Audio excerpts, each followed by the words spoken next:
নমস্কার বন্ধুরা, আমি প্রার্থনা। এটা আমার ফার্স্ট ব্লগ ভিডিও আজকে আমি শুরু করলাম। তো আজকের দিনটা হচ্ছে মনসা পুজো।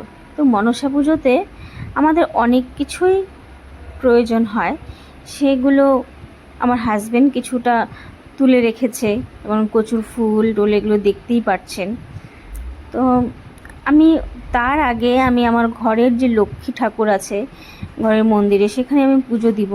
তো কিছু ফুল তুলে নিয়ে আমি চলে এসেছি আমার ঠাকুর ঘরে, সেখানে আমি ওই পুজোটা দিয়ে নিয়েছি।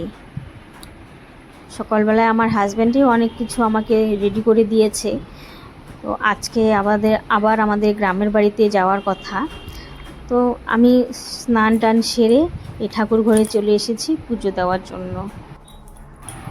তো পুজোটা আমি শেয়ার করলাম না, কিন্তু এই যে সুন্দর করে আমি ফুল দিয়ে সাজিয়ে নিয়েছি। আমার কাছে যতটুকুনি ফুল ছিল আমি সেগুলো দিয়েই আমি আজকে আমার মন্দিরে পুজো দিয়েছি। আমার মন্দিরে অনেক ঠাকুরই আছেন, তো সব কিছুই আপনাদের যে দেখাবো, আস্তে আস্তে শুরু করব।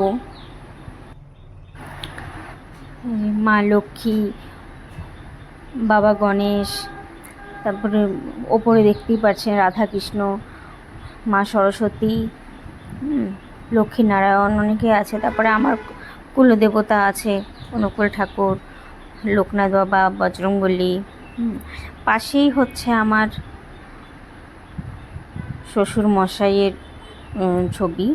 তো উনি অনেক বছরই হয়েছে গত হয়েছেন, তো আমরা মন্দিরেই ওনার ছবিটা রাখি প্রতিদিন, ওনার সেখানেই আমরা ফুল জল দিই। তারপরে বন্ধুরা এ পাশে দেখতে পাচ্ছ কৃষ্ণ ঠাকুর আছে, মা কালী, তারপরে শিব ঠাকুর, এ তো গোবিন্দ ঠাকুর, সবাইকেই পুজো দিয়েছি, সেগুলোই ছবি তুলে ধরছি তোমাদের কাছে। ওপরে বিশ্বকর্মা, আবার মহাদেবের ছবি আছে। তো আমার ঠাকুর ঘরটা তোমাদেরকে আরেকবার ভালো করে দেখিয়ে দিচ্ছি, সম্পূর্ণ ঠাকুর ঘর।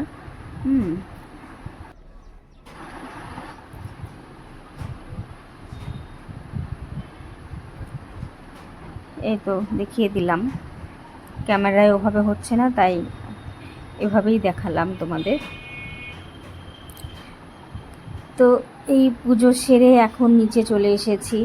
এখন আমরা আজকে মনসা পুজোর আগে নাগমণি যে আছে, সে নাগ ঠাকুরকে আমরা দুধ কলা দিয়ে পুজো দিব। সেটাই আমি সেই আমাদের কলা গাছের একটা ডোঙল হয়, সেই ডোঙল দিয়ে বানিয়ে দিয়েছে আমার হাজব্যান্ড।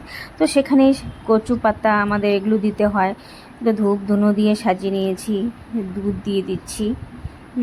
এটা এখন আমরা, এখানে তো নদী নেই, তো কী করব, যেখানে জল আছে সেখানেই ভাসিয়ে দিচ্ছি।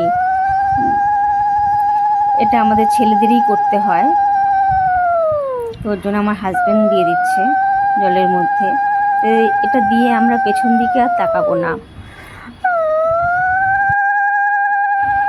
তো পুজো দেওয়া হয়ে গেল, নাককে দুধ কলা দেওয়া হয়ে গেল, মানে এখন আমরা রেডি হয়ে চলে যাচ্ছি আমাদের গ্রামের বাড়ি।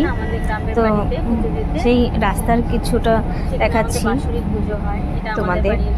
এই রাস্তার মধ্যে দেখো গ্রামের দিকে যাচ্ছি, তো সেখানে অনেকেই পাট গাছ যে হয়, সে তার থেকে পাটশোলা তুলে রেখেছে,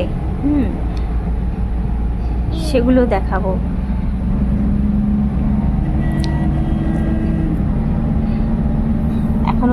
এখনও আমরা গ্রামের রাস্তায় যাইনি, এখনও শহরেই আছি। তো এই তো বের হচ্ছি। এই যে দেখতে পাচ্ছ আমার ছেলেকে রেডি করে দিয়েছি আমি। দেখো বন্ধুরা, আমার মিষ্টি বাবা, এটা আমার। ওর খুব ঘুম পাচ্ছে, তো ঘুমোবে।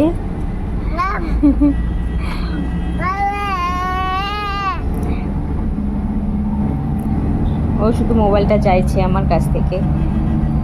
এই যে দেখো রাস্তায় পাট গাছ, সেই পাট গাছেতে পাট বার করে যে শোলাগুলো হয় না, পাট শোলা, সেগুলো রাস্তার ধারে শুকোতে দিয়েছে। তো সেগুলো দেখো কি সুন্দর লাগছে দেখতে।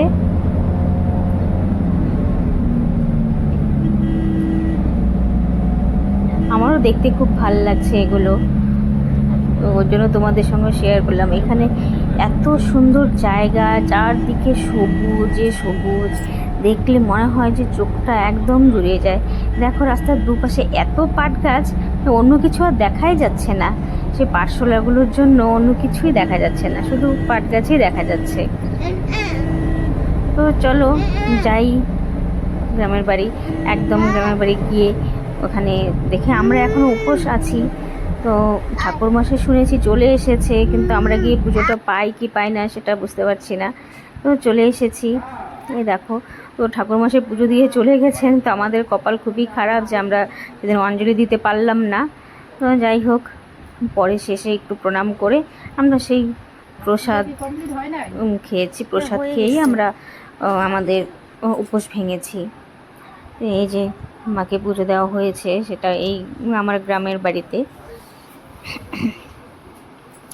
এখানে আমার যা ভাসুর মশাই, শাশুড়ি, ওনারা থাকেন। যে এখন খিচুড়ির জন্য সব কিছু সবজি হবে, সব কিছু রেডি করা হচ্ছে। এখানে গ্রামে সবাই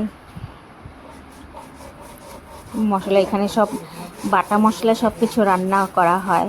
তো এই যে মশলা বাড়ছে, এরা সবাই আমাদের আশেপাশে গ্রামেরই লোকজন।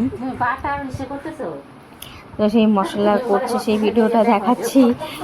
ওরা আমাকে বলছে যে মশলার ভিডিও করছো? যে হ্যাঁ। তো বন্ধুরা, আমার এই ছোট্ট ভিডিও আর বেশি বড় করলাম না। যদি এই ভিডিও তোমাদের ভালো লাগে, তো এরপরে আমি আরও অন্যান্য ভিডিও দেবো, সেগুলো অবশ্যই দেখবে। তো আমার এই ভিডিও যদি ভালো লাগে তো একটা লাইক, শেয়ার আর সাবস্ক্রাইব করে দিও।